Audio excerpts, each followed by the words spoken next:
Halo semuanya, kembali lagi bersama kita Rio Barabere yang akan selalu berusaha menghibur kalian pastinya. Nah, sambil nunggu series favorit rekomendasi yang cocok buat nemenin puasa kalian, kali ini saya akan mereview sebuah series yang diadaptasi dari sebuah game populer sebelum era warga Epic abadi menyerang. Ya, The Last of Us, dimana biasanya sosok jamur biasa kita nikmati dengan harga 10.000 per porsi. Namun di film ini malah menjadi cikal bakal virus yang sangat amat meresahkan. Sudah pasti akan banyak tersaji adegan-adegan epic di setiap scene-nya. Dan yang paling penting, kualitas grafiknya itu loh bro, gila banget. Jadi mau tahu bagaimana keseruan ceritanya? Pantengin terus channel ini dan check this out.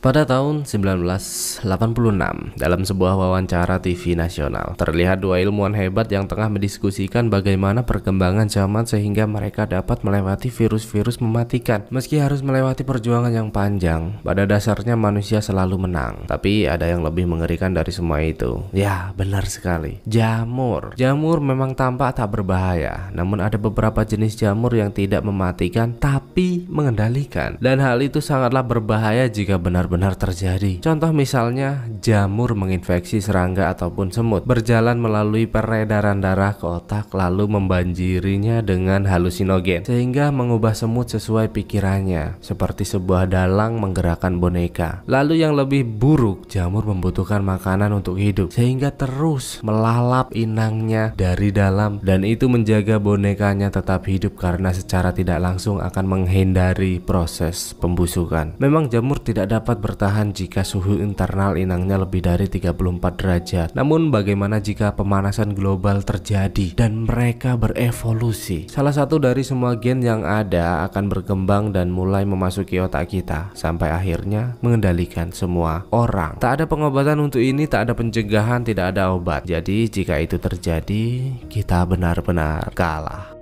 Setelah beberapa tahun berlalu, 2003 tahun 26 September di Austin tepatnya, terlihat seorang duda gagah perkasa bernama Joel yang tengah menikmati indahnya kehangatan di pagi hari bersama putrinya yang cantik jelita yang bisa kita panggil sebagai Sarah. Di sana kita juga diperlihatkan dengan Tommy, paman Sarah yang selalu menyempatkan diri untuk menikmati kebersamaan ini. Perhatian mereka sempat teralih dengan ramainya berita atas kekacauan Jakarta, ibu kota Indonesia yang tengah berlangsung. Bisa gitu ya, negara kita loh bro ini. Namun Joel tak memperdulikan hal itu karena lokasinya yang jauh dari tempat tinggal mereka saat ini. Semua masih berjalan seperti biasa, di mana Sarah selaku siswi tandika mesra selalu mendengarkan apa yang Cikgu Jasmine ajarkan. Bahkan ketika bel pulang sekolah terdengar, Sarah juga menyempatkan diri pergi ke sebuah toko untuk memperbaiki jam ayahnya sebagai hadiah atas kasih sayang yang selama ini diberikan. Hingga tiba-tiba wanita pemilik toko itu terlihat begitu cemas dan menyuruh Sarah untuk segera pergi.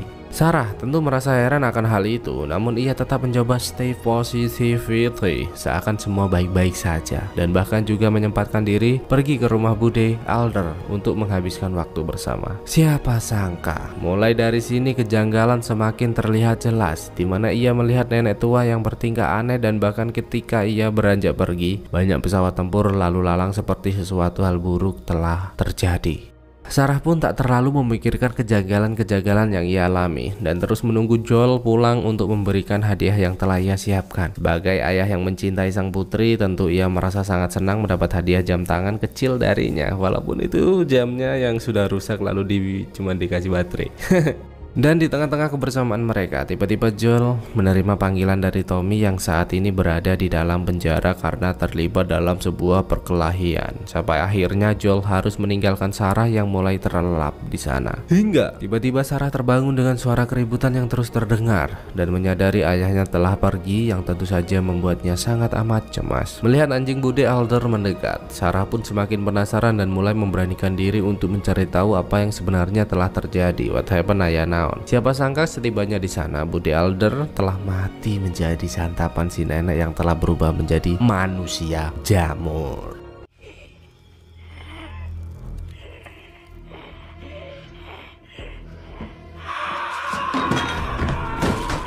Untung saja Joel dan Tommy datang tepat waktu dan menyelamatkan gadis tersebut.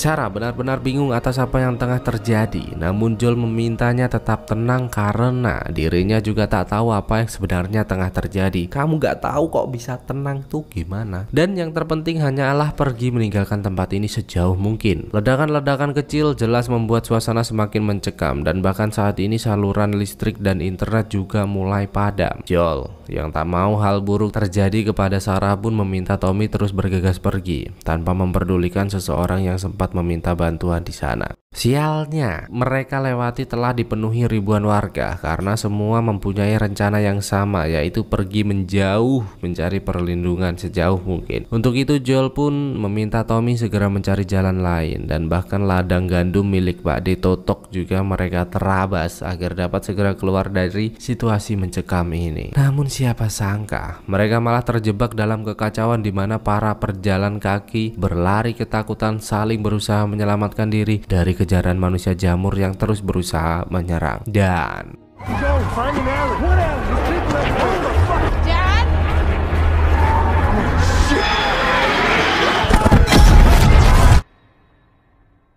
ledakan itu pun membuat mereka semakin lemah dan bahkan juga membuat Sarah terluka cukup parah di sana. Namun Joel tak mau menyerah dan bertekad untuk membawa Sarah segera pergi. Tommy pun memintanya untuk bergegas sementara dirinya akan terus berusaha mencari jalan lain. Hingga salah satu dari makhluk mengerikan itu menyadari keberadaan mereka dan terus berusaha menyerang.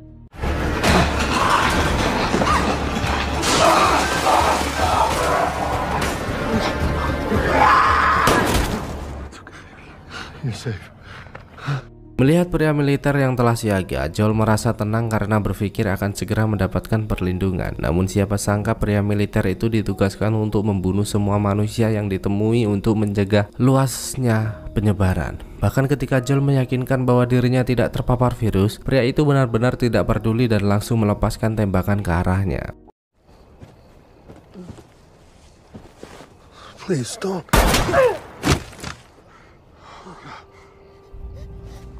Memang Tommy datang tepat waktu dan berhasil membunuh pria itu. Namun ternyata Sarah terkena banyak tembakan dan terluka sangat parah di sana. Joel pun terus meminta putri cantiknya untuk tetap bertahan dan berusaha meyakinkan bahwa semua akan baik-baik saja. Namun ternyata Sarah telah mati dan Tommy meminta Joel untuk menerima semua kenyataan ini. Come on, baby girl.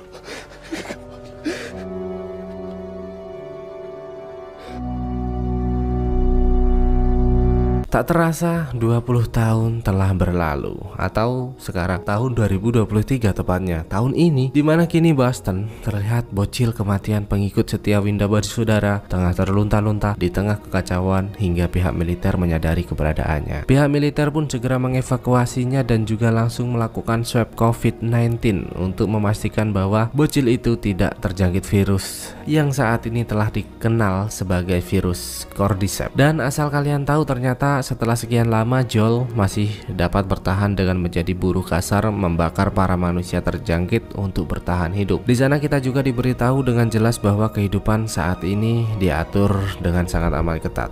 Karena jika kamu berani pergi meninggalkan ruang karantina ataupun masuk tanpa izin, pasti kamu akan dieksekusi mati langsung, gak pakai lama. Tak mau pasrah dengan keadaan ini, Joel mencakup sebagai bandar tramadol untuk memastikan kebutuhan hidupnya terpenuhi. Dan bahkan diam-diam ia juga tengah memesan sebuah truk untuk keluar dari tempat ini secara diam-diam. Pria militer itu pun meminta Joel untuk tetap tenang dan tak lupa berhati-hati jaga diri karena saat ini ada sebuah kelompok Firefly yang tengah berusaha menyerang Federa. Di sisi lain, kita juga diperkenalkan dengan Tess atau wanita strong tidak gampang basah yang tengah berdebat dengan sebuah kelompok separatis yang dipimpin oleh seorang pria bernama Robert Baratheon. Yes. Tanpa basa-basi, Tess pun meminta Robert untuk menyerahkan akinya karena menurut informasi pria itu telah mengambil aki yang ia miliki untuk melarikan diri. Anjir, sebegitu pentingkah aki di masa depan, cok, sampai rela membunuh, ya kan? Pria itu pun sempat berdalih atas tuduhan yang diberikan hingga tiba-tiba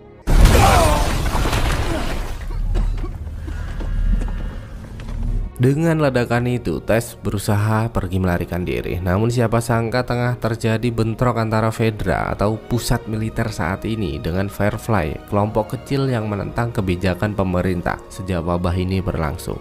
Tes yang ketahuan pun memutuskan segera menyerahkan diri, namun ternyata kedatangannya tidak disambut baik di sana. Sedangkan kini Joel terus bergerak dan mulai menemui seseorang pria yang mengatur seluruh menara pengawas untuk mencari tahu keberadaan Tommy. Karena saat ini Tommy telah menghilang tanpa kabar ketika bertugas menjaga menara pengawas. Namun nampaknya pria itu tak mau memberi informasi jelas kepada Joel begitu saja, hingga ia mulai tak sabar dan segera kembali ke kamar untuk mempersiapkan diri hingga tiba-tiba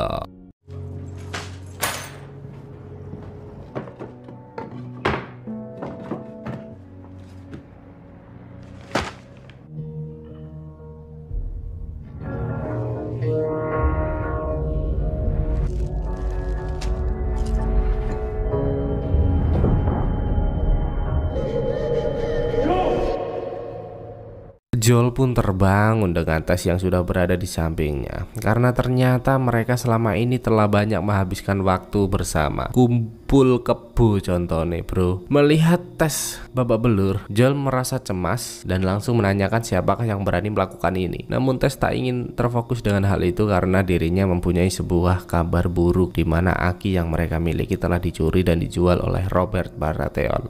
Dengan itu tes pun meminta Joel untuk segera memulai pergerakan agar dapat segera pergi mencari Tommy dan menemukannya dengan selamat. Bersamaan dengan itu kita juga diperlihatkan dengan seorang gadis barbar bernama Veronica yang tengah dikurung pihak Firefly. Karena ternyata setelah sekian lama berusaha melakukan perlawanan, Merlin selaku pemimpin Firefly berencana untuk pergi meninggalkan Boston dengan membawa Veronica bersamanya. Karena menurut informasi yang saya dengar, gadis imut ini mempunyai antena shield dan immortal yang membuatnya kebal terhadap virus yang saat ini benar-benar mematikan. Singkat cerita, mereka benar-benar bergegas pergi mencari keberadaan Robert di sebuah gudang kosong yang menjadi tempat persembunyiannya. Di tengah perjalanan, mereka melihat sebuah mayat yang terinfeksi jamur yang sebenarnya tidak penting saya katakan, namun sayang untuk dilewatkan karena biar tahu gambaran seberapa mengerikan virus ini gitu ya. Think he wasn't down here last time? You think he came down after he was infected? Let's keep moving. Dan setelah beberapa waktu menyusuri tempat ini, mereka mulai menyadari sesuatu yang ternyata This opens into the hallway. You smell that?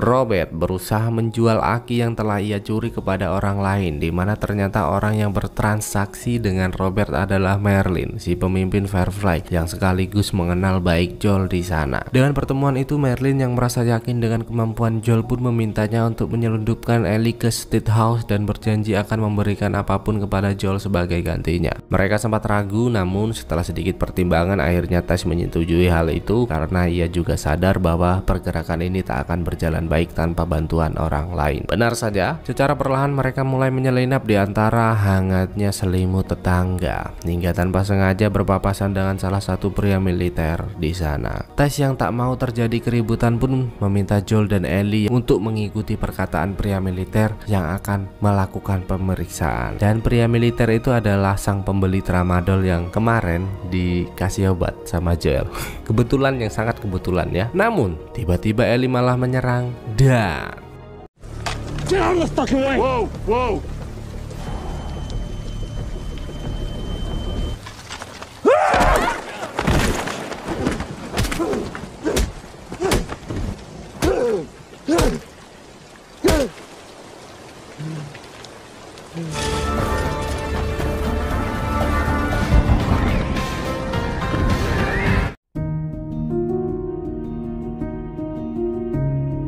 Sebelum terjun terlalu jauh, kita dibawa kembali pada tahun 2003 tanggal 24 bulan September di Jakarta tepatnya, di mana beberapa inspektur kepolisian datang menemui Ibu Ratna, si profesor mikologi, untuk melakukan sebuah penelitian karena ada suatu hal buruk yang harus segera diatasi. Melalui kaca penerawangan, Ibu Ratna sadar betul bahwa zat yang menjadi sampel adalah benih dari Ophiocordyceps yang tercipta dari sebuah jamur. Untuk itu inspektur kepolisian pun meminta Ibu Ratna untuk memeriksa jasad yang telah mereka temukan. Benar saja, dengan APBD lengkap Ibu Ratna mulai memasuki ruangan untuk meneliti mayat yang terbaring di hadapannya. Hingga ketika menyayat luka gigitan itu, Ratna mulai menyadari sesuatu. Dan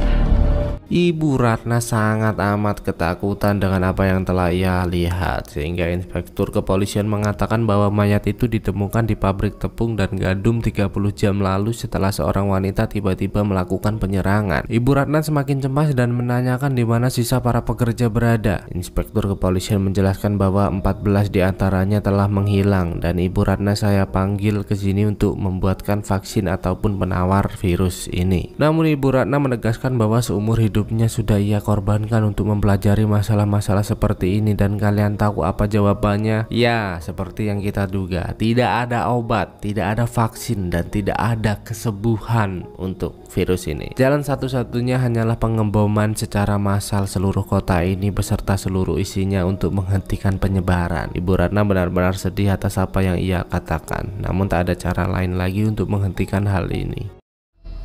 Maaf, Pak.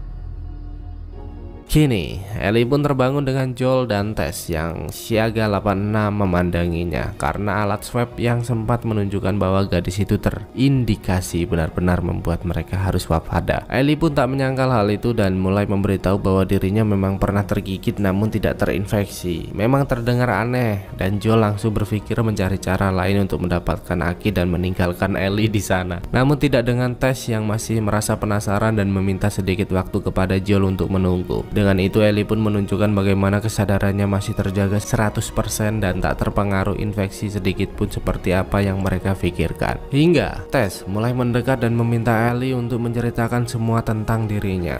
Ellie pun memberitahu bahwa ada markas Firefly di Ibarat beserta 4 dokter yang tengah melakukan penelitian di mana dirinya dipercaya dapat menjadi kunci vaksin atau obat dari virus ini. Joel pun sempat meragukan hal itu. Tak ada obat, tak ada vaksin untuk virus mematikan ini. Namun Tess mengatakan bahwa dirinya ingin mencobanya karena jika memang semua yang dikatakan salah, setidaknya mereka masih mendapat aksi seperti yang Marilyn janjikan. Tess pun mengajak mereka bergegas dan tak lupa Tess juga memberitahu bahwa perjalanan mereka ke State House memang hanya tinggal 10 menit. Namun lebih baik mereka memutar untuk memastikan keadaan di sana benar-benar aman. Dengan itu mereka mulai memasuki sebuah hotel yang telah terbengkalai dan berniat melewati kolam untuk memutus jalan. Di sini semula Ellie terlihat takut, namun setelah pertimbangan yang cukup kita dapat melihat jelas bagaimana jiwa My Trip My Adventure yang dimiliki Ellie sebenarnya. Joel yang tak ingin membuang-buang waktu lagi pun mengajaknya untuk bergegas, di mana mereka saat ini harus mulai merangkak naik di antara puing-puing dan juga melihat banyaknya manusia terjangkit yang berada tak jauh dari posisi mereka saat ini.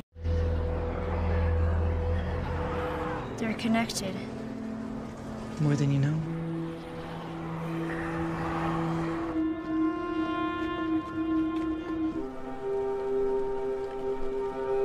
Secara perlahan, mereka mulai menyusuri satu persatu ruangan dan perhatian mereka teralih ketika Ellie tak sengaja menemukan mayat terbengkalai di sana. What the fuck did that?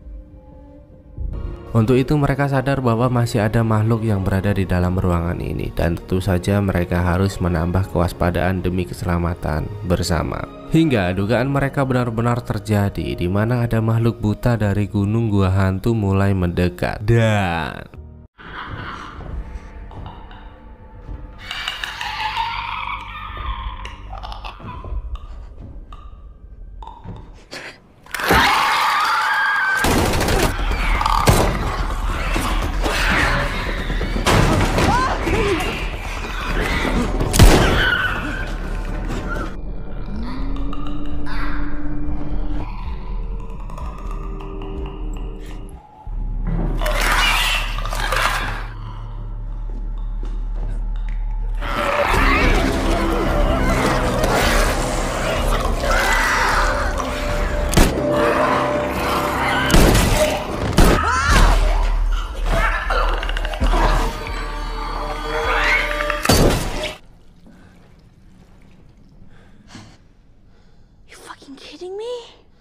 Dengan perjuangan yang keras, mereka pun berhasil keluar dengan selamat. Namun meskipun begitu, Joel masih merasa cemas karena ia melihat bahwa Ellie kembali tergigit. Mungkin gigitan yang pertama tidak, tapi bagaimana yang kedua kalinya? Kita tidak tahu. Dan sesampainya di sana, mereka terus memeriksa keadaan sekitar dengan seksama. Hingga ketika memasuki ruangan itu, mereka dibuat terkejut karena beberapa anggota Firefly yang menunggu mereka datang ternyata telah mati. Dengan itu, Tess pun meminta mereka untuk pergi sementara dirinya akan tetap berada di sini. Sehingga hal itu membuat Ellie sadar bahwa wanita strong kita telah tergigit. Merasa tak dapat menyembunyikannya lagi, Tess mulai menunjukkan luka gigitan yang berada di lehernya. Hingga salah satu dari korban yang tewas kembali bangkit dan membuat Joel mengeluarkan tembakan di sana.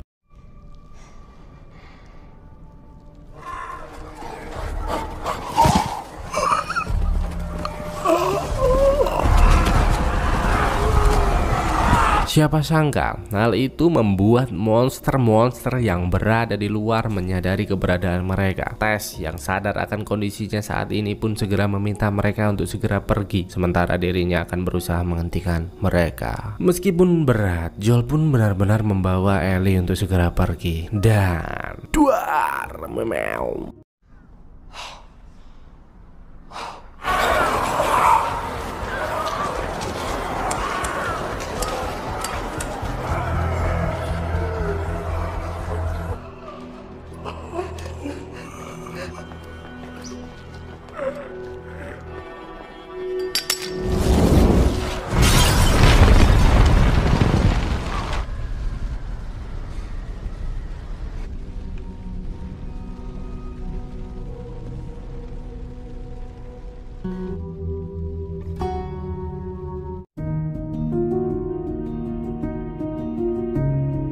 Kematian Tess tentu membuat Joel sangat terpukul. Ellie yang merasa bersalah pun mempertegas untuk tidak menyalahkan dirinya karena perjalanan ini terjadi karena mereka sama-sama saling membutuhkan. Joel pun paham atas apa yang Ellie katakan dan mengajak untuk terus bergerak. Hingga mereka pun menyempatkan diri mampir ke peternakan Cumberland untuk mengambil barang yang telah Joel simpan beberapa tahun yang lalu. Ellie pun merasa sangat senang melihat game-game masa kecil yang meskipun sudah tak berfungsi lagi. Dan siapa sangka jiwa penasaran itu membuatnya menemukan sebuah ruang rahasia di mana dirinya terus memberanikan diri untuk melakukan pemeriksaan. Ruangan itu begitu pengap, sunyi, tak berpenghuni, hingga tiba-tiba ia melihat sosok manusia jamur yang terhimpit tak berdaya di sana.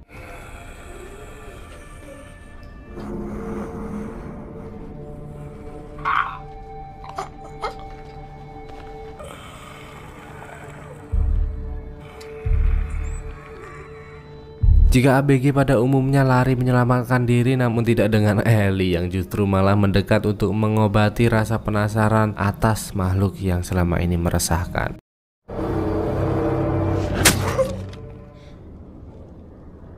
Joel yang melihat gerak-gerik Ellie pun merasa penasaran, namun ABG itu berbicara seolah tak menemukan apapun. Hingga akhirnya mereka memutuskan untuk segera pergi meninggalkan tempat ini. Tak lupa Ellie juga menyempatkan diri untuk mencari tahu bagaimana semua kacauan ini terjadi, karena jika bermula dari sebuah gigitan, siapa yang melakukannya? Meski belum tahu pasti, Joel pun menceritakan bahwa virus Cordyceps mulai berkembang dan bermutasi meracuni setiap makanan yang berada di pasaran, sehingga virus menyebar dengan cepat dan mereka mulai menggigitnya. Jumat, malam 26 September 2003, kekacauan itu terjadi dan di hari Senin kehancuran sudah sangat luar biasa. Hingga perhatian mereka mulai terpecah ketika Ellie melihat setumpuk tulang belulang manusia di sana.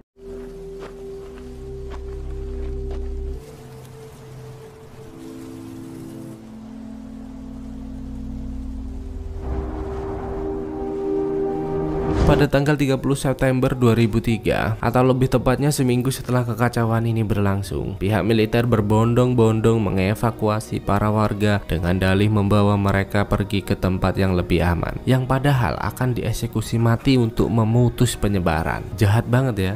Pada saat itu juga terlihat seorang pria bernama Bill yang lebih memilih untuk menetap dalam persembunyiannya karena ia sadar betul bahwa pemerintahan saat ini tidak dapat dipercaya lagi. Hingga setelah mereka semua benar-benar pergi, Bill menjadi satu-satunya pria yang bertahan di tempat ini. Dengan itu ia mulai bergegas pergi menyatroni semua toko untuk mengumpulkan peralatan yang ia butuhkan agar dapat menjalani kehidupan dengan tenang dan aman. Tak lupa ia juga memasang jebakan di semua sudut rumah, perkebunan dan peternakan agar kenyamanannya tetap terjaga.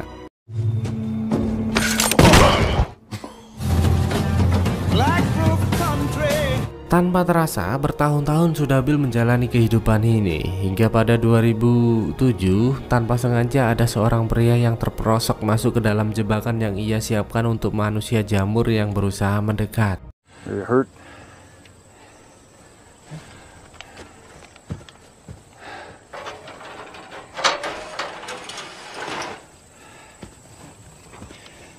Meski terlihat garang dan sangar, namun Bill memperlakukannya dengan sangat baik. Bahkan ia membiarkan Frank menikmati semua fasilitas yang ia miliki karena ia benar-benar sadar bagaimana kerasnya kehidupan ini. Siapa sangka seiring berjalannya waktu, kedekatan mereka mulai terbangun, dan bahkan Frank yang pandai memecah suasana terus berhasil menghibur Bill untuk bermain piano bersama. Hingga akhirnya pria itu mulai terbuai dengan kebersamaan mereka. Loh, mangkle esu ternyata Pacolita pasukan pecinta lobang tahu. Seiring berjalannya waktu, 3 tahun sudah mereka lewati waktu bersama. Anjing nggak boleh ngomong kasar, anjay nggak tuh. Hingga di tengah cerahnya siang ini terjadi sedikit perselisihan di antara Ragil dan Frank. Wah, yang berhasil menghubungi seseorang untuk datang yang ternyata membuatnya cemburu buta, bro. Kocak ini, bro. Frank yang sadar akan hal itu pun memintanya tetap tenang karena hubungan mereka akan tetap terjaga seperti sebelumnya. Siapa sangka ternyata orang yang Frank bicarakan adalah Tess dan Joel yang dalam waktu ini masih berstatus sebagai pengembara. Frank pun menyambut kedatangan mereka dengan sangat amat senang. Terlebih lagi dengan adanya Tess yang seperti memancing hasratnya kembali. Anjay. Bill benar-benar dibakar api cemburu melihat kedekatan mereka, namun Joel terus berusaha menenangkannya di sana. Tak lupa untuk mengisi kekosongan mereka, Joel juga mencoba mengajak Bill untuk bekerja sama dengan saling berkomunikasi satu sama lain jika hal buruk terjadi. Pertemuan itu memang terjadi dengan singkat namun sangatlah berkesan. Anjing. Hingga di malam harinya tiba-tiba sebuah kelompok separatis datang mendekat berniat untuk menjarah tempat ini.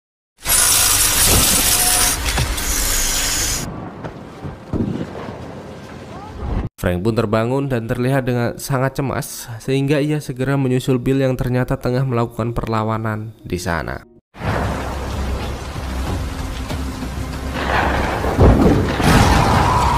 Bill! Get inside! Help! We gotta get you inside. I got you.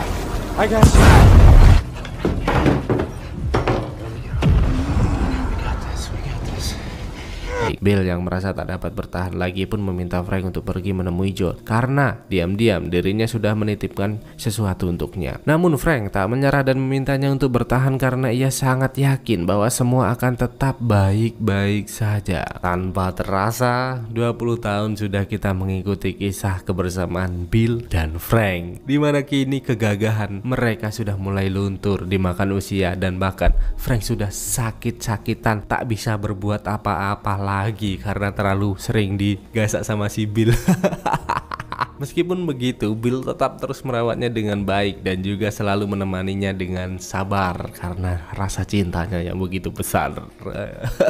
Hingga di keesokan harinya, Bill terbangun dengan melihat Frank yang mulai lelah menjalani kehidupan ini. Meski berat untuk mengatakan, namun Frank tak mempunyai pilihan lain dan memberitahu daftar keinginannya kepada Bill sebelum dirinya mengakhiri hidup ini. Bill pun benar-benar sedih atas apa yang Frank sampaikan, namun ia juga tak bisa berbuat apa-apa lagi selain mengikuti kemauannya yang banyak mau aslinya. Maka dari itu Bill benar-benar mengajak Frank mulai bersiap menyiapkan tempat dan meresmikan hubungan mereka selama ini yang masih kita kenal dengan sebutan kumpul kebo. Hingga di sesi terakhir kebersamaan mereka, Bill mulai meracik racun yang telah Frank siapkan.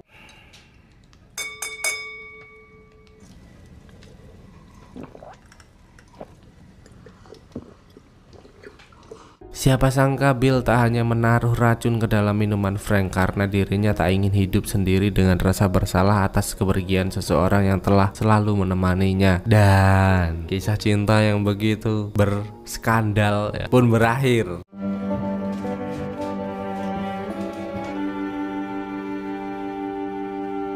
Kembali ke sekarang. Setelah perjalanan yang panjang, Joel membawa Ellie untuk singgah sementara waktu di kediaman Bill dan Frank. Namun setibanya di sana, Joel merasa aneh karena tak ada seorang pun yang menyambut kedatangannya. Hingga Ellie tanpa sengaja menemukan sebuah surat yang sempat Bill tinggalkan, di mana surat itu berisi tentang kode-kode berangkas yang sengaja ia tulis karena ia sangat yakin bahwa Joel akan kembali datang ke tempat ini. Tentu Joel benar-benar terharu karena meskipun pertemuan mereka terjadi dengan sangat singkat, namun nyatanya Bill masih ingat dengannya di ujung kematian. Namun meskipun begitu, ia harus tetap bangkit dan memberitahu Ellie bahwa mereka akan pergi mencari sahabatnya yang bernama Tommy setelah ini. Karena ternyata Tommy juga mantan salah satu anggota Firefly, sehingga ia sangat yakin bahwa Tommy mengetahui di mana laboratorium Firefly demi memenuhi tugas yang sempat Merlin berikan. Jadi bagaimana sekarang? Joel pun mengajak Ellie untuk segera mengemasi semua barang yang dapat mereka gunakan. Dan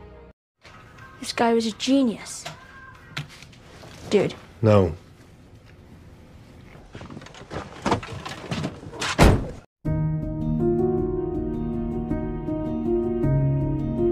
perjalanan mereka begitu panjang dengan dihiasi suasana kota tak berpenghuni yang dapat kita lihat dengan jelas di sana. Hingga Joel yang sadar hari ini mulai gelap pun memutuskan menepi masuk ke jauh ke dalam hutan, meminimalisir bahaya karena mereka harus beristirahat sebelum melanjutkan perjalanan yang panjang.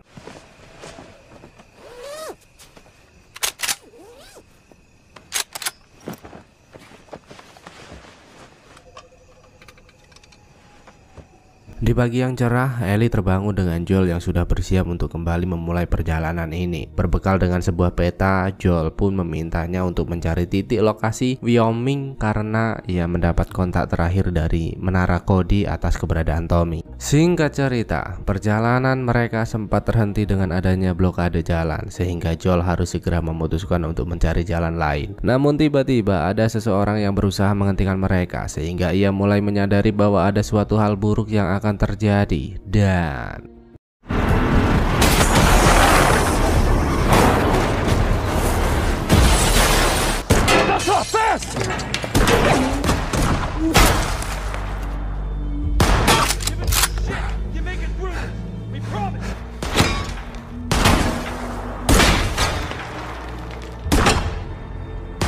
tak mau menyerah dengan keadaan, ia pun meminta Ellie untuk bersembunyi, sementara dirinya akan terus melakukan perlawanan. Ellie benar-benar cemas dengan situasi ini, sementara Joel terus berjuang dan berhasil melumpuhkan satu persatu pria yang berusaha menyerang.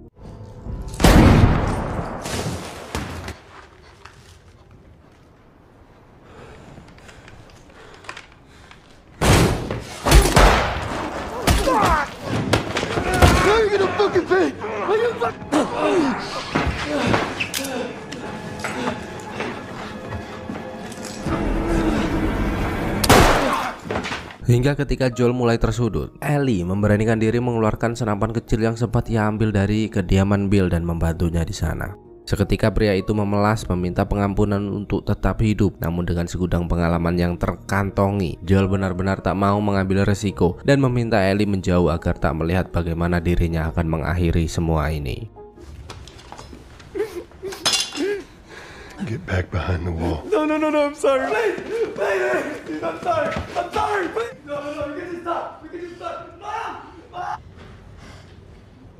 Setelah selesai dengan tugasnya, Joel pun mengajak Ellie untuk bergegas pergi. Terlebih lagi dengan anggota kelompok yang mulai berdatangan, tentu saja membuat mereka harus lebih waspada. Di sisi lain, kita juga diperlihatkan dengan seorang wanita barbar anti-suren bernama Kathleen, di mana wanita pemimpin kelompok rakyat yang menentang semua kebijakan federal ini tengah menginterogasi seorang kakek untuk mencari tahu keberadaan seorang pria bernama Henry. Entah apa yang terjadi antara mereka, kita belum dapat memastikannya, hingga perhatian teralih dengan datangnya rombongan yang ternyata membawa dua anggotanya telah mati. Tentu saja hal itu membuat Kathleen sangat marah dan langsung memerintahkan kepala prajurit untuk memulai penyisiran karena ia sangat yakin bahwa kematian ini masih berkaitan dengan Henry.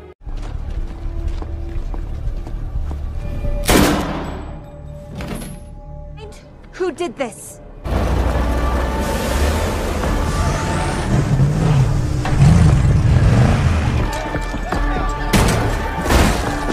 Hingga Joel dan Ellie yang masih bersembunyi di sana begitu cemas melihat kelompok itu memulai pencarian.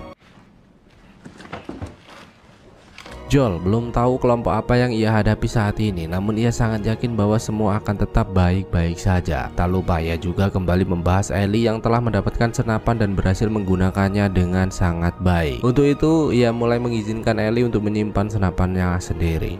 Bersamaan dengan itu, Caitlin dan kepala prajurit memeriksa sebuah gudang dan berhasil menemukan sesuatu yang cukup mencurigakan di sana. Hingga tanpa sengaja, mereka melihat sebuah retakan lantai yang sangat mengerikan. Kepala prajurit pun berniat untuk memberitahu para warga atas penemuan ini. Namun Caitlin melarang hal itu karena dirinya masih merasa mampu menangani hal ini. Apa ya isinya di dalamnya ya? Tanpa terasa hari mulai gelap, dan pada saat itu Joel pun mengajak Ellie menaiki sebuah gedung pencakar langit untuk menghindari kejaran yang tengah berlangsung. Tangga demi tangga mereka lewati bersama, dan bahkan Joel terlihat sangat lelah karena kita tahu secara pasti bagaimana rasanya menaiki tangga dengan dengkul yang sudah kopong. Give me a minute. Get up, you lazy ass. Yes. 56 years old, you little shit. Hingga setibanya di sana, Joel mulai membaluri lantai dengan pecahan kaca agar tak ada yang menyelinap di sana di saat mereka terlelap. Ellie, si gadis yang tak pernah memikirkan masalah dan selalu enjoy sepanjang hidupnya, pun mencoba mengajak Joel untuk berbincang. Hingga tiba-tiba, Joel? What? Yeah. I didn't laugh. Yes, you did. Jesus, I'm losing it.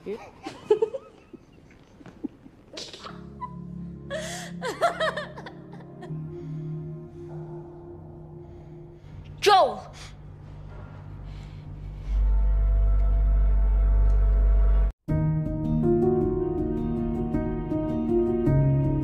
kembali ke 10 hari yang lalu, di mana Caitlin memimpin pasukan untuk mengumandangkan kemerdekaan kota Kansas setelah 20 tahun Fedra berkuasa dan memperlakukan mereka dengan sangat kejam. Tak hanya itu, Caitlin juga membantai para kolaborator atau segelintir manusia yang berkhianat di sana. Feel good? Betraying your neighbor? Did it make you feel better?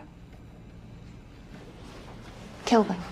Bersamaan dengan itu, kita juga diperlihatkan dengan Henry dan adiknya yang bernama Sam, di mana mereka masih berusaha untuk keluar dari kota karena ternyata Henry juga merupakan kolaborator yang cerdas dan berpotensi untuk melakukan perlawanan lagi. Di sana Henry ditemani seorang kakek tua dan mulai bersembunyi di atas loteng sembari menunggu waktu yang tepat untuk melarikan diri. Hingga seiring berjalannya waktu, persediaan makanan yang mereka miliki mulai menipis dan Sam terlihat sangat amat kelaparan. Untuk itu si pria tua pun memutuskan pergi mencari persediaan, dan disinilah awal mula pria tua tertangkap sampai akhirnya dieksekusi mati. Henry yang mulai cemas pun berusaha mengamati situasi sekitar sembari menunggu pria tua kembali. Hingga Henry yang sadar bahwa pria itu tak akan pernah kembali pun memutuskan untuk segera membawa Sam pergi meninggalkan tempat ini.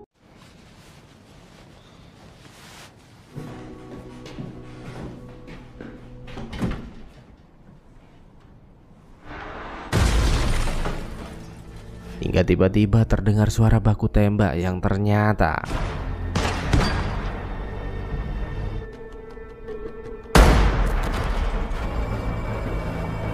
dengan kejadian itu, Henry berpikir bahwa hanya Joel lah yang dapat bekerja sama dengannya, sehingga ia terus mencari keberadaan Joel sampai akhirnya mereka berhasil menemukannya di sana. Joel pun merasa cemas dengan kedatangan mereka, namun Henry menegaskan bahwa dirinya tak akan bertindak buruk jika Joel tak berbuat macam-macam. Hingga akhirnya ia pun memperkenalkan diri sebagai Henry dan juga Sam, adik kecilnya, untuk membangun kepercayaan di antara mereka. Atas pertemuan itu, Henry pun memberitahu bahwa dirinya mengetahui jalan keluar, namun harus ada orang lain yang membantunya. Joel yang sejatinya juga tersudut pun mulai tertarik akan apa yang Henry sampaikan. Hingga di keesokan harinya, mereka benar-benar mulai menyusun rencana, di mana Henry mengetahui semua titik lokasi wilayah Caitlin dengan sangat jelas, dan mereka bisa pergi melalui terowongan sampai akhirnya bebas pergi meninggalkan tempat ini. Benar saja, Henry yang tak mau membuang-buang waktu lagi pun mengajak mereka untuk bergegas, di mana mereka mulai menyusuri terowongan yang menjadi jalur keluar utama dan tanpa sengaja menemukan sebuah ruangan yang penuh dengan kenangan di sana. Sam pun terlihat sangat senang atas apa yang telah mereka temukan. Bahkan jiwa kanak-kanak Ellie kembali kembali bangkit dan terus menemani Sam menikmati kesenangan ini. Sedangkan Joel dan Henry terus melakukan pemeriksaan memastikan tempat itu aman, hingga pada akhirnya ia menceritakan bahwa dirinya bisa menjadi orang yang paling dicari karena telah menyerahkan kakak kandung Kathleen ke pihak federal. Bukan tanpa alasan Henry melakukan hal itu, karena ternyata Sam menderita penyakit leukemia dan hanya federal lah yang dapat menyembuhkannya. Mendengar hal itu, Joel pun mengajak mereka untuk kembali bergegas mengingat perjuangan yang masih begitu panjang. Di sela-sela perjalanan mereka, Henry selalu menyombongkan diri dengan keberhasilan rencananya yang merasa telah berhasil keluar dari wilayah Kathleen. Joel pun memintanya untuk diam sembari memastikan situasi sekitar mereka saat ini, hingga tiba-tiba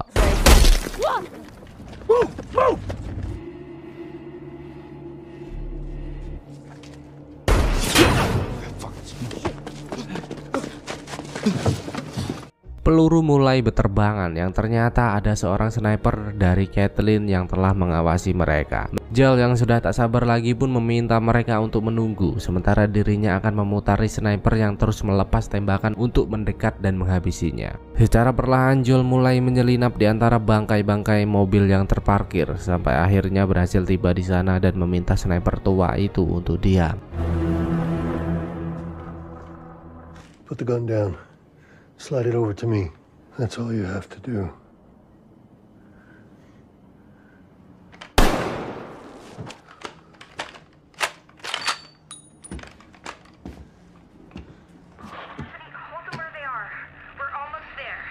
Namun tak hanya itu, karena ternyata keberadaan mereka telah diketahui oleh Kathleen beserta kawan-kawan. Dan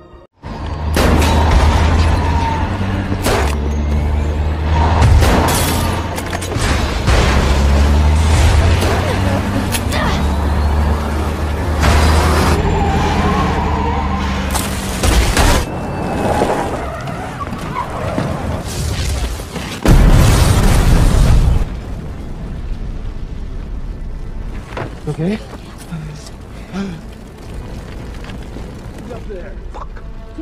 Dead end, Henry. Yep. No? Henry yang telah merasa tersudut pun memberanikan diri memberitahu keberadaannya dan memohon kepada Kathleen untuk membiarkan adiknya pergi dengan selamat. Namun Kathleen tak memperdulikan hal itu. Tiba-tiba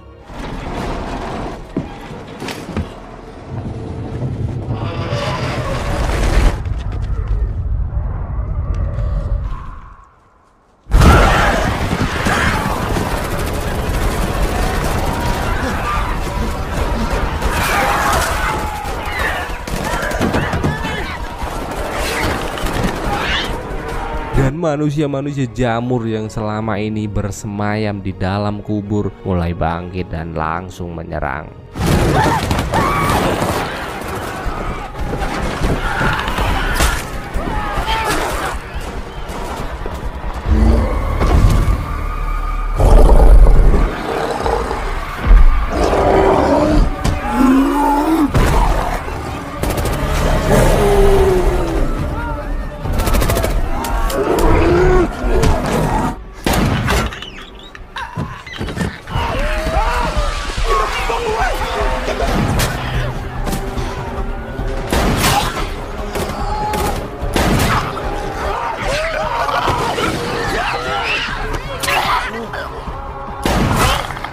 Kesempatan itu pun mereka gunakan untuk segera melarikan diri. Kathleen yang belum menyerah pun kembali meminta mereka untuk menyerah, hingga tiba-tiba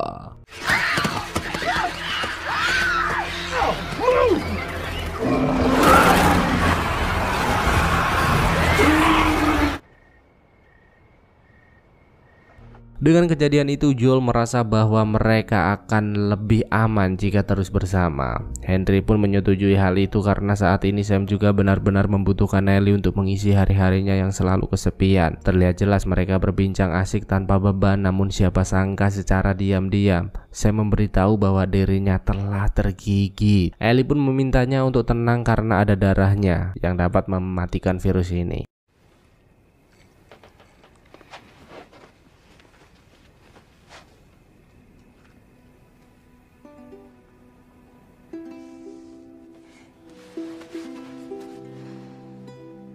Hingga di keesokan harinya Ellie kembali terbangun dengan Sam yang termenung di sudut ruangan sambil ngudut surya. Hingga ketika Ellie mendekat, tiba-tiba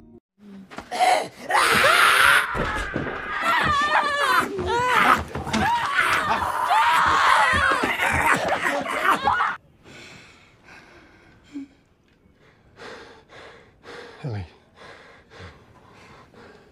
Easy. Joel yang melihat hal itu pun sangat terkejut dan bahkan Henry juga tak sengaja menembak Sam yang kini telah berubah menjadi monster mengerikan. Henry pun sangat menyesal karena telah membuat adik tercinta mati dengan tangannya sendiri. Maka dari itu Henry merasa sangat menyesal dan juga memilih untuk mengakhiri hidupnya di sana. Tentu saja kejadian itu membuat mereka sangat terpukul. Namun Ellie harus sadar bahwa setiap ada pertemuan sudah pasti akan ada perpisahan. Sampai akhirnya ia pun mengajak Joel untuk pergi meninggalkan tempat ini. Let's go.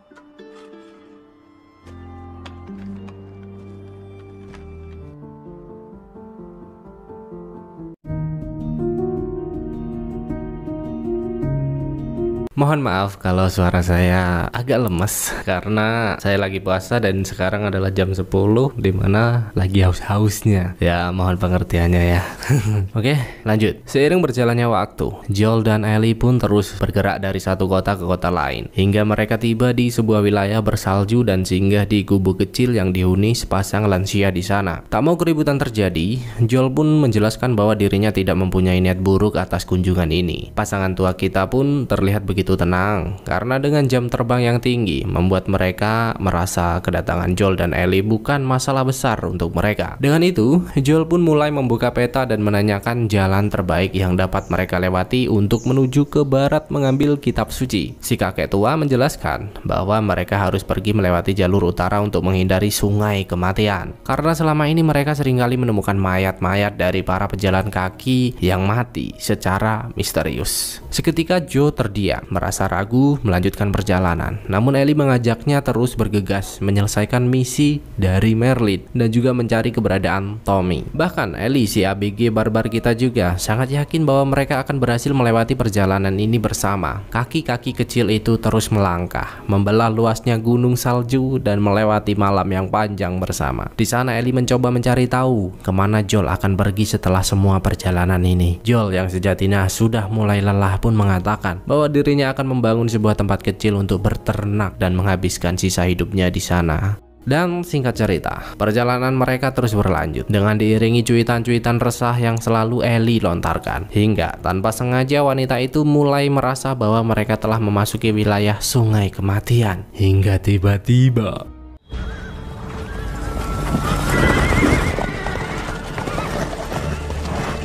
We ain't looking for any trouble. We're just passing through.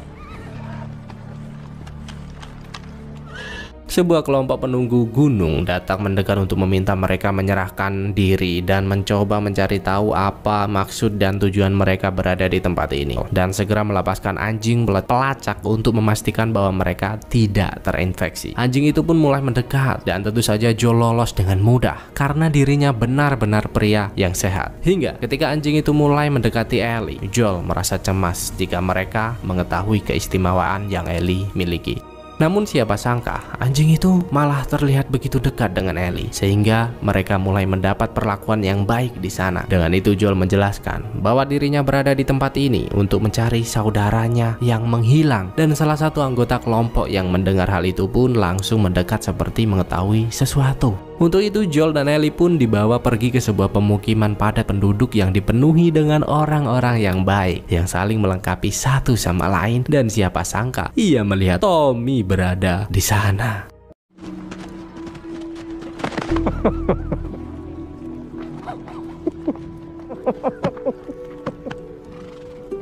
Tentu Joel sangat senang dengan pertemuan ini karena setelah sekian lama berpisah, akhirnya kini mereka dapat kembali bersama. Tommy pun menyambut baik dengan kedatangan mereka untuk makan bersama, dan tak lupa ia juga memperkenalkan istrinya yang bernama Maria. Tak hanya itu, Tommy juga mengajak mereka berkeliling untuk melihat bagaimana nyamannya tempat ini. Maria pun menjelaskan bahwa semua telah diatur dengan sedemikian rupa, dan bahkan mereka juga tetap menjaga kerahasiaan dari dunia luar. Melihat Joel dan Tommy yang begitu begitu dekat, Maria pun mengajak Ellie pergi merapikan diri. Sementara Joel langsung mengajaknya pergi ke sebuah bar karena ada yang harus ia selesaikan. Untuk itu, ia pun menanyakan lokasi laboratorium Firefly dan juga meminta Tommy untuk mengantarnya ke sana. Namun nampaknya Tommy tak bisa melakukan hal itu karena seperti yang kita tahu bahwa saat ini Tommy telah mempunyai istri dan bahkan juga akan segera menjadi seorang ayah seperti kamu, Joe. Sehingga Tommy tak bisa berkeliaran di luar sana karena dirinya tak mau membahayakan dirinya sendiri agar dapat menikmati kehangatan bersama keluarga kecilnya kelak nanti. Mendengar hal itu, Joel pun menjelaskan bagaimana keistimewaan Ellie dan tak lupa juga memberitahu kesehatannya yang semakin memburuk. Di umurnya yang sekarang, Joel benar-benar sudah merasa lemah dan ia khawatir jika tak dapat menyelesaikan apa yang menjadi misinya. Maka dari itu, ia benar-benar memohon agar Tommy bersedia pergi untuknya. Tak lupa Joel juga beranjak pergi, datang menemui Ellie untuk memberitahu rencananya. Namun siapa sangka ABG kecil kita sudah mendengar semua percakapan mereka, sehingga membuatnya sangat marah. Karena Ellie merasa hanya Joel lah yang dapat melindunginya dengan baik, dan bahkan keberadaan Tommy hanya akan membuatnya semakin ketakutan karena dia orang baru. Joel pun sadar betul atas apa yang dirasakan Ellie saat ini. Namun mau bagaimana lagi karena ia merasa bahwa hanya Tommy lah yang dapat mengantar Ellie dengan selamat. Benar saja, Ellie dan Tommy pun berniat memulai perjalanan seperti apa yang Joel inginkan. Ellie yang melihat keberadaan Joel di samping kudanya pun mengira bahwa pria itu hanya berniat untuk mengucapkan salam perpisahan. Namun ternyata tidak, karena setelah sujud di sepertiga malam, Joel mendapat keyakinan sampai akhirnya ia memutuskan bahwa dirinya lah yang akan tetap menjaga Ellie sampai kapanpun. Perjalanan mereka pun begitu panjang dan sangat bahagia nampaknya. Tak lupa Joel juga mulai mengajari Ellie untuk menggunakan sniper dengan baik dan benar agar ABG kecil kita selalu ready di semua situasi.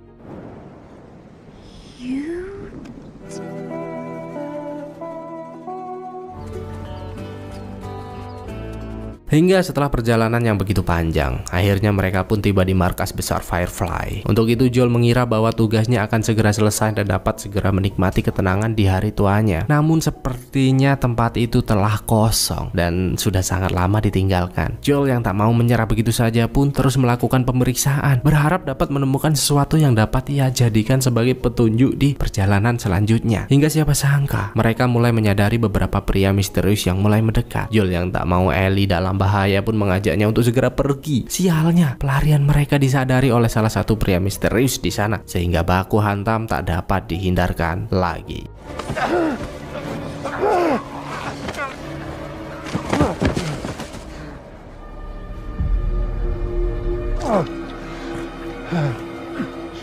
Get on the horse. Go! They're not following us. I think we're safe. No, shit! Open your eyes. Open your eyes. Joe. Please. I hope he never lets me.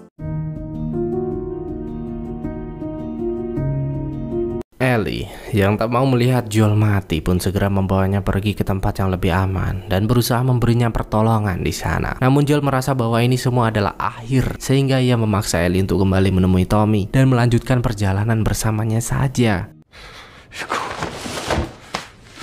Dengan perlakuan kasar yang diberikan, ia sempat muak berniat untuk benar-benar pergi. Namun seketika itu Ellie kembali teringat akan masa lalunya dulu ketika masih mengenyam bangku pendidikan di Federa, di mana ada salah satu siswi yang datang mendekati Ellie untuk mengingatkannya agar tidak lagi macam-macam karena sahabat baiknya telah pergi. Ellie pun merasa gemas mendengar hal itu dan langsung memberinya pelajaran. Guru BP si Kapten Kwang yang mengetahui hal itu pun tentu sangat marah dan merasa heran mengapa Ellie terus bertindak brutal seperti ini. Ellie pun menjelaskan bahwa dirinya hanya berusaha membela diri, namun jika dinyatakan bersalah dirinya siap menerima hukuman yang akan diberikan. Kapten Kwang pun menyayangkan perbuatan Ellie yang terlalu brutal dan sering bertindak bodoh. Padahal Ellie merupakan gadis yang pintar dan berpotensi menjadi perwira, mendapatkan kehidupan yang baik di tempat ini jika mengikuti semua aturan yang telah ditetapkan. Kapten Kwang pun tak akan lagi memberinya sanksi karena sudah terlalu banyak sanksi yang diberikan dan semua terasa percuma untuknya. Maka dari itu, ia memberi Ellie sebuah kesempatan untuk berubah menjadi lebih baik jika ingin mendapatkan kehidupan yang layak di tempat ini.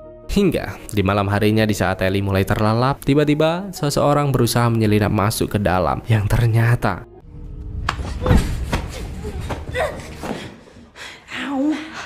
Riley!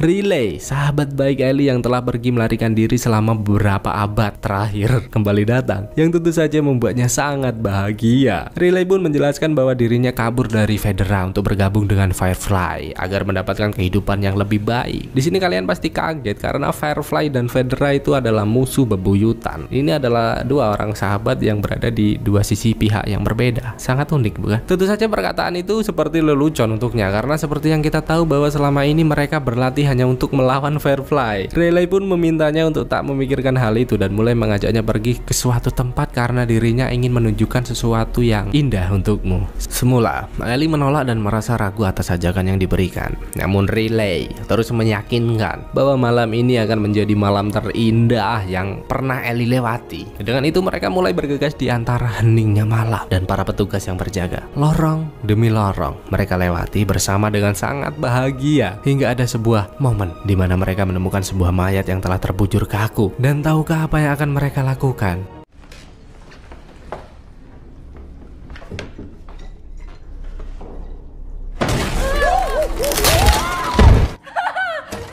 You're sick, you know, right? Yeah. Kejadian itu tak membuat mereka gentar dan bahkan Ellie juga telah mengambil sebotol miras milik mayat tadi dan mereka nikmati bersama. Tak mau membuang waktu terlalu lama, Riley pun mengajaknya kembali bergegas melewati gedung-gedung tinggi karena dirinya akan menunjukkan sesuatu yang sangat luar biasa kepadanya. Hingga Riley menunjukkan sebuah mall terbengkalai dan mengajak Ellie untuk masuk ke sana. Di sini saya sempat merasa cemas ketika Riley menyuruh Ellie untuk memasuki sebuah lorong dan memintanya untuk menunggu. Saya kira ABG gimbal ini mempunyai niat jahat, namun ternyata tidak.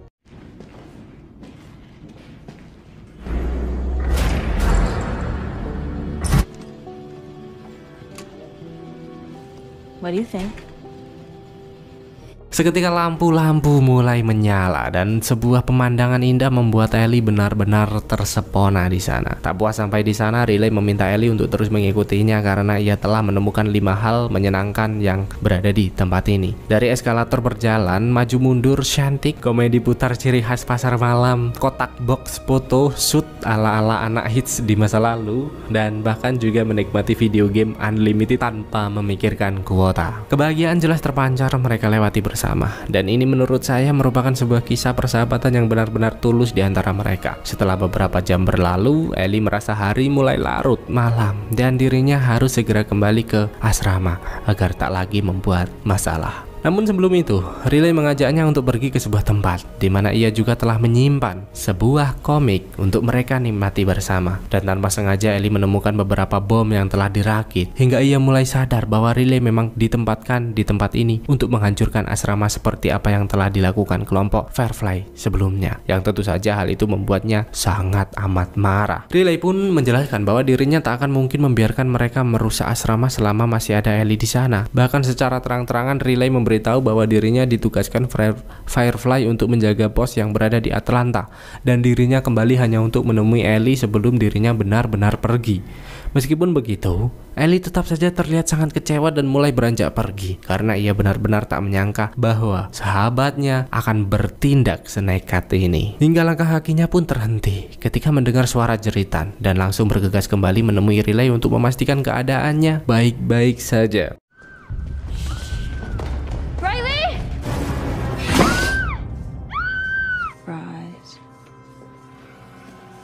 Siapa sangka suara itu hanya berasal dari sebuah boneka untuk memancing Ellie kembali datang. Dan tak lupa ia juga menegaskan bahwa Firefly tak seburuk yang mereka pikirkan selama ini. Karena ternyata Riley sudah mengetahui bahwa ketika umur usianya tepat 17 tahun, Kapten Kwang akan memberinya tugas pekerjaan yang sangat amat buruk. Maka dari itu Riley merasa bakatnya lebih dihargai di Firefly. Dan ia juga sangat yakin bahwa Ellie juga akan merasakan hal yang sama di sana. Siapa sangka Ellie seperti mulai tertarik dengan apa yang Riley ucapkan. Dan musik dulu ya guys ya.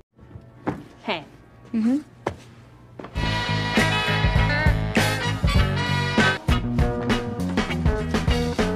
Pay the rent before it's earned. Our money's all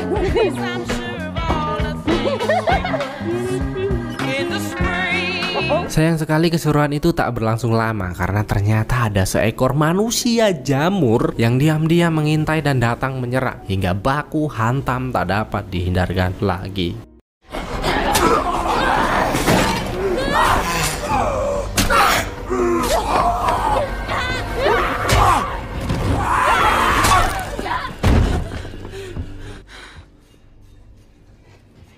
Namun sial, meski manusia jamur itu telah mati, mereka begitu sedih karena telah tergigit. Tentu saja hal itu membuat mereka seperti tak mempunyai harapan lagi dan akhirnya memutuskan untuk pasrah menerima kenyataan pahit ini.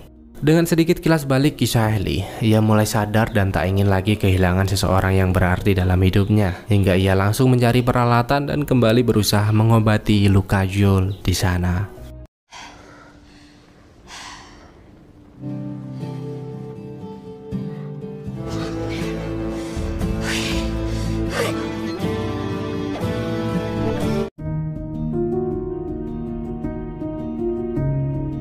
Di sisi lain, kita juga diperkenalkan dengan David, seorang pastor taat agama yang tengah memberitahu para jamaahnya bahwa salah satu anggota mereka telah mati. Siapakah itu? Dexity, selaku putri dari pria yang dibicarakan pun sangat bersedih dan meminta David untuk segera memakamkan ayahnya dengan baik. David pun memintanya untuk bersabar dan menerima semua kenyataan ini. Dan tak lupa ia juga pergi menemui salah satu anggotanya yang bernama James, di mana ia memberitahu bahwa persediaan makanan sudah sangat menipis dan mereka harus segera pergi berburu untuk memenuhi kebutuhan penduduk di sana.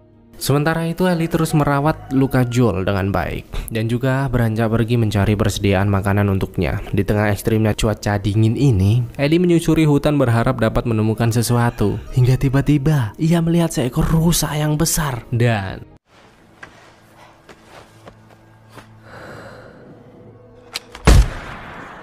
rusa itu tertembak namun berhasil melarikan diri. Ellie yang tak mau buruannya pergi menjauh pun bergegas untuk mengejarnya, dan siapa sangka hal itu membuatnya bertemu dengan David dan James di sana. Seketika Ellie pun meminta mereka untuk tidak berbuat macam-macam dan segera pergi. Namun David yang sangat membutuhkan daging untuk memenuhi kebutuhan warganya pun terus memohon agar Ellie mau memberikan rusa ini untuknya, dan bahkan ia juga bersedia menukarkan dengan barang apapun sebagai gantinya. Mendengar hal itu Ellie tak berpikir panjang lagi dan meminta obat-obatan mengingat keadaan David yang kian memburuk. Seketika David pun meminta James pergi ke pemukiman mengambil obat-obatan dan juga mengajaknya singgah di sebuah gubuk kecil untuk berlindung sembari menunggu James kembali. Di sela-sela kebersamaan ini David mulai memperkenalkan diri, di mana dirinya dulu merupakan seorang guru dan memutuskan menjadi pendeta setelah wabah ini melanda. David sangat yakin bahwa semua hal terjadi karena sebuah alasan, seperti pertemuannya dengan Ellie kali ini, di mana dirinya mulai menyinggung tentang kematian salah satu anggotanya di sana. Seketika Ellie sadar dan berniat untuk segera pergi. Namun ternyata James telah standby siap 86 di sana. David yang mengagumi keberanian dan karakter Ellie pun meminta James untuk tetap tenang dan segera memberikan obat-obatan yang mereka miliki. Tentu Ellie merasa lega akan hal itu dan bergegas pergi meninggalkan pria tersebut.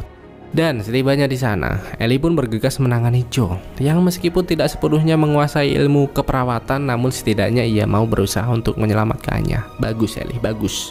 Sedangkan kini David dan James kembali ke pemukiman dengan membawa seekor rusa yang telah berhasil mereka dapatkan. Para warga yang mendengar rumor pertemuannya dengan Ellie pun sempat terdiam. Namun pria tua itu menegaskan bahwa mereka akan segera mengikuti jejak yang tertinggal dan memberinya pelajaran sebagai balasan untuk anggotanya yang telah mati.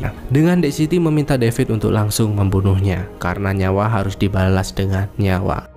Namun siapa sangka hal itu malah membuatnya sangat marah karena merasa Dexity mulai berani lancang memotong perkataannya. Tak hanya itu, keanehan juga dapat kita lihat dengan jelas ketika David memimpin doa makan bersama malam ini, karena mereka semua seperti dinaungi rasa takut yang luar biasa. Kenapa ya kira-kira? Bakalan ada plot twist yang mengerikan intinya.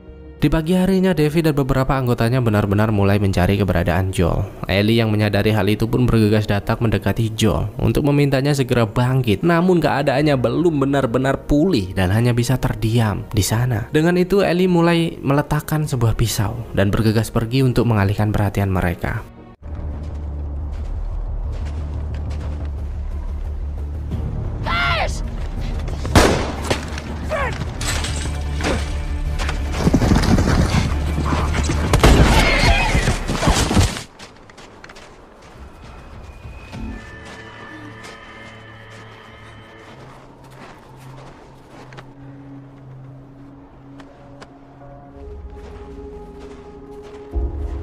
Para anggota David terus berpencar menyusuri semua sudut tempat hingga ketika pria itu mulai memasuki ruangan yang menjadi tempat peristirahatan Joel, ternyata sudah kosong, tak berpenghuni lagi. Namun tiba-tiba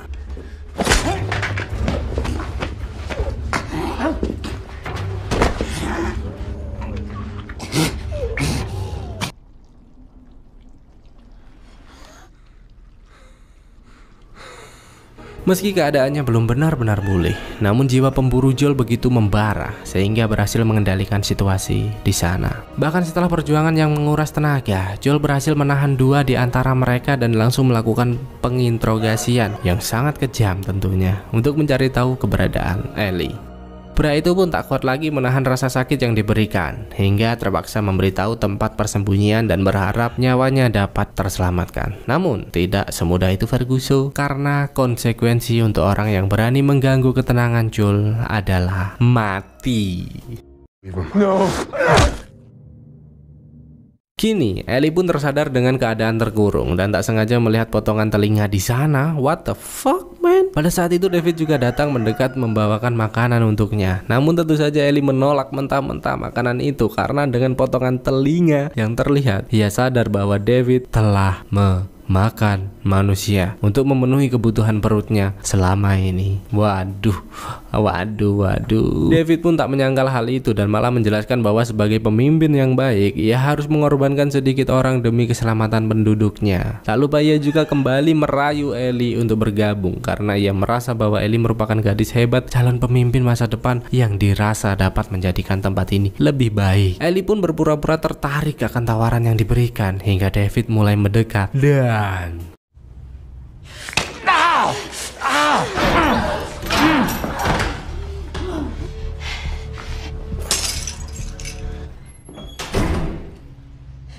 tentu David sangat marah dengan serangan brutal yang Ellie lakukan hingga ia memanggil James dan berniat menghabisinya di sana. Ellie pun terus memberontak sampai tak sengaja menggigit David di sana dan bahkan ia juga beralasan telah terinfeksi wabah jamur dan menunjukkan bekas lukanya untuk mengalihkan perhatian. David pun terdiam takut virus ini akan menyebar. Ellie yang tak mau menyia-nyiakan kesempatan pun langsung membunuh James dan bergegas pergi.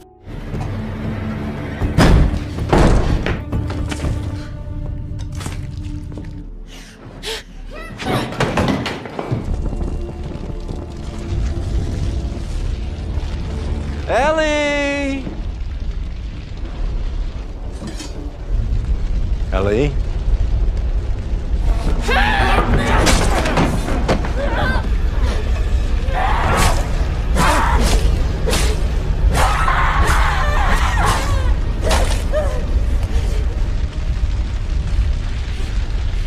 Dengan keberhasilan itu, Ellie pun bergegas keluar berniat untuk pergi menjauh dan siapa sangka ada ayam. Ternyata Joel telah tiba di sana. Benar-benar membahagiakannya.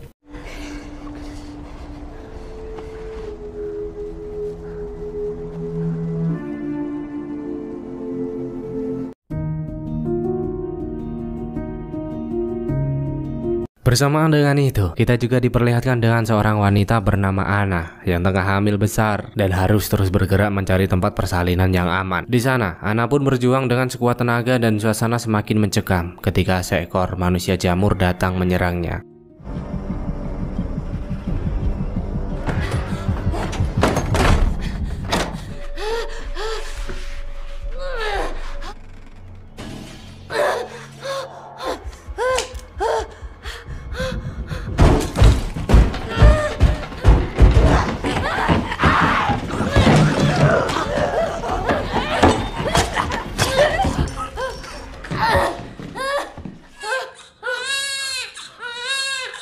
Meski sempat tergigit, Anna terlihat begitu senang dan bahagia, lalu segera memotong tali pusar agar bayinya tidak ikut terinfeksi. Tak lupa ia memanggil bayi itu dengan nama Ellie, The Legend of Aang. Wesh. Karena ia sangat yakin bahwa putri kecilnya akan tumbuh menjadi sosok yang hebat suatu saat nanti. Hingga di malam harinya, Merlin dan kawan-kawan yang terus melakukan pencarian berhasil menemukan Anna di sana, yang ternyata mereka saling mengenal dan bahkan juga terlihat begitu akrab. Maka dari itu Anna pun meminta Merlin untuk membawa putrinya pergi ke tempat yang lebih aman. Merlin sempat ragu mengingat Anna yang telah tergigit dan terinfeksi. Namun wanita strong itu menegaskan bahwa ia telah memotong pusar sebelum dirinya tergigit, sehingga ia berani memastikan bahwa putri kecilnya baik-baik saja. Hingga setelah perdebatan yang cukup panjang, Marlin pun mengalah untuk membawa Ellie kecil pergi, dan tak lupa ia juga menyempatkan diri untuk menghabisi Anna sebelum pergi meninggalkan tempat tersebut.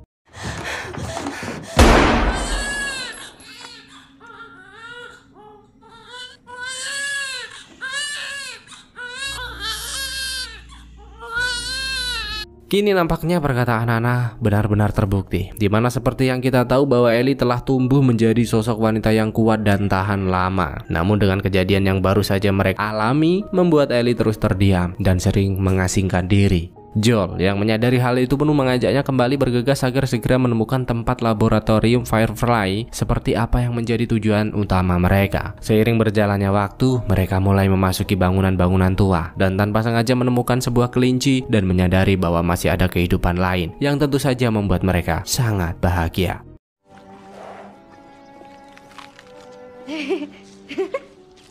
Hey there.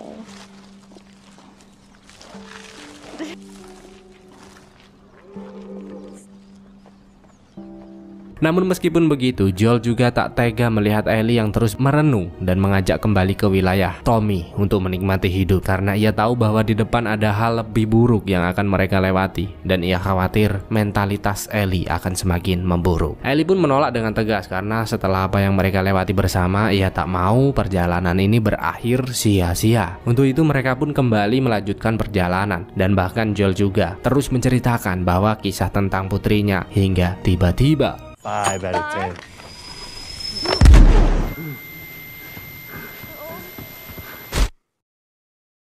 Joel pun terbangun di sebuah ruangan dengan Merlin yang telah berada di hadapannya. Hingga wanita itu pun meminta maaf atas perlakuan anggotanya yang kasar dan juga mengatakan bahwa dirinya tak menyangka Joel akan berhasil membawa Ellie sampai ke titik ini. Joel pun tak peduli dengan apa yang Merlin sampaikan dan memintanya untuk menunjukkan di mana saat ini Ellie berada. Merlin pun menjelaskan bahwa Ellie tengah bersiap untuk menjalani operasi yang akan dilewati, karena ternyata menurut kedokteran Firefly, Ellie mempunyai sebuah sel cordyceps yang dapat membuatnya kebal dengan gigitan, dan mereka akan mengkloning untuk membuat vaksin dan menyembuhkan semua orang dari wabah cordyceps ini. Joel pun menolak hal itu karena menurut informasi sel berada di dalam otak dan akan membuat Ellie terbunuh jika proses itu tetap berlangsung. Merlin yang merasa terganggu dengan keberadaan Joel pun meminta para anggota untuk segera membawanya pergi menjauh. Seketika Joel pun semakin cemas dan terus berusaha mencari celah untuk melakukan perlawanan. Dan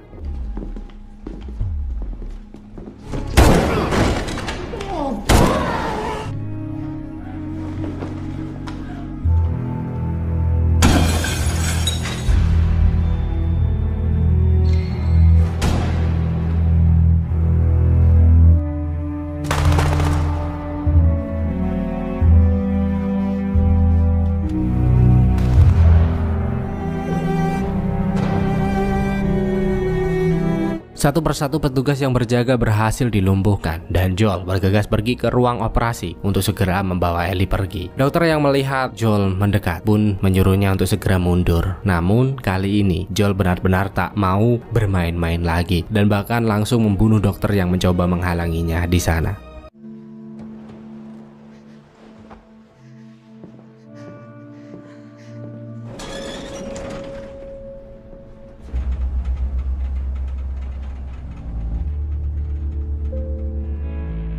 Merlin yang mengetahui hal itu pun segera menghentikan Joel dan memintanya untuk menyerahkan Ellie karena pembuatan vaksin harus terus berlanjut demi keselamatan umat manusia. Namun tetap saja Joel kekeh pada pendiriannya untuk membawa Ellie pergi karena ABG Strong itu telah ia anggap sebagai putrinya sendiri, sampai akhirnya ia membunuh Merlin di sana. Dengan semua kejadian itu, Joel berniat membawa Ellie ke wilayah Tommy agar dapat memulai kehidupan yang baru dan menikmati kehangatan bersama. Ellie yang tersadar pun menanyakan apa yang telah terjadi. Namun Joel mengarang cerita bahwa pembuatan vaksin digagalkan dan juga telah terjadi penyerangan, di mana hal itu bertujuan agar Ellie benar-benar melupakan masalah ini. Dan The Last of Us 2023 Season 1 selesai. Endingnya gantung pol. The Ellie ABG beranjak gede yang saya kira cupu ternyata suhu bro. Sebenarnya keren sih, latar waktu, plot twist, dan latar tempat juga oke banget. Tapi cok, kalau akhirnya Joel tak mau Ellie menjadikan bahan vaksinasi, kenapa ia susah payah mengantar Ellie sampai ke titik ini? Kan sia-sia gitu ya. Mungkin karena perjalanan yang telah mereka lewati bersama menimbulkan ikatan batin yang dalam. Terlebih lagi Joel juga merupakan sosok ayah yang pernah kehilangan putri cantik ya guys ya, mungkin ya itu. Oh iya, tidak bosan-bosan apabila ada salah kata, penyebutan tokoh, alur yang melenceng, ataupun editan yang kurang pas. Mohon maaf sebesar-besarnya, karena semua ini kami lakukan hanya untuk menemani hari-hari sunyi kalian. Oke, segitu aja series kali ini. Bantu like, subscribe, and see you. Sampai jumpa. Bantu channel ini 1 juta subscriber pada tahun 2023. Bye-bye.